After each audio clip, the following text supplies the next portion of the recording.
When you study Scripture, you find many examples of believers who dared to trust God so completely that they lived courageously.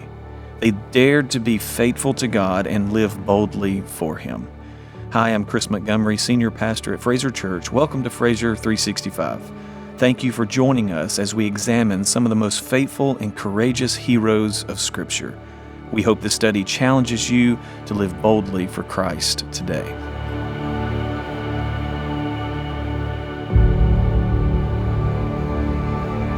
Welcome to day 47 of Dare to Be. Our title for today is Dare to Step Out with Jesus. John Ortberg once said, "Water walking requires not only the courage to take a risk, but also the wisdom to discern a call." Our text for today is from Matthew chapter 14, verses 28 and 29. And Peter answered him, "Lord, if it is you, command me to come to you on the water." He said, "Come." So Peter got out of the boat and walked on the water and came to Jesus. We know of Peter from Matthew's Gospel that his impulsiveness gets him in deep water. At the Mount of Transfiguration, in the Garden of Gethsemane, and at Caesarea Philippi, he thoughtlessly speaks out and Jesus reprimands him. Yet here, he asks Jesus to command him to come to him. John Ortberg explains this change in Peter's life. One of the striking aspects of the story as Matthew tells it is that Peter does not immediately jump out of the boat. He begins by requesting Jesus to give him permission first. "Lord, if it's you, command me to come to you on the water." Why does Peter do this? After all, he certainly does not have a problem acting out his impulses. Matthew's portrait of Peter makes it quite clear that he was in touch with his inner impulsive child. So why does he pause here to ask for a command first before climbing out of the boat?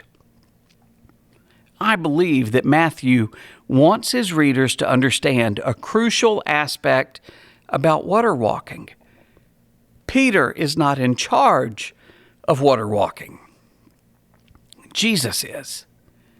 This is not some power at Peter's disposal to use anytime he chooses for whatever purpose he pleases. Before he gets out of the boat, he had better make sure that this is what he is called to do and that Jesus is the one doing the calling. Jesus is looking for something more than mere impulsiveness. Sometimes people make reckless decisions about relationships, finances, or work, and then rationalize it with a veneer of spiritual language. The line between "thou shalt not be afraid" and "thou shalt not be ridiculous" is often a fine one and not easily located.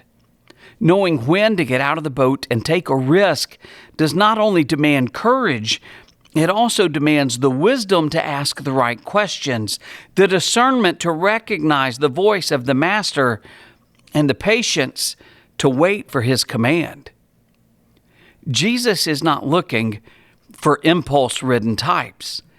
He is looking for what might be called the type W, or water-walking personality. This involves the desire for adventure with God, the God gene, and we all have one. It's part of our spiritual DNA. It requires both courage to take risks and wisdom to know which risks to take. This needs to be clarified in our Dare to Be study. Jesus wants us to be ready and willing to take risks for Him when He calls us. The emphasis is on daring to be all God has called us to be. We need to discern the voice of God's calling on our lives. We must pray before we risk, because if God has not called us to this task, we have much to fear. As Moses said, if your presence does not go with us, do not send us up from here. That's from Exodus chapter 33, verse 15. Moses knew that moving ahead without God was a foolish idea. Myron Augsburger and Lloyd Ogilvie write, faith rivets its attention solely on the Master who says, come. Peter ensured that it was Jesus and that he was commanding him to come to him. This is always a necessary step in daring to follow Christ. We must know that Christ calls us to take a step of faith. Once we are sure the call is from Jesus, we can take courage and trust Him completely. God will never call us out of our comfort zone and leave us hanging.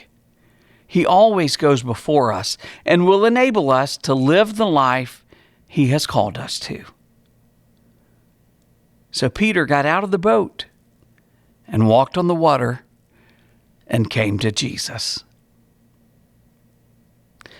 Some questions to consider.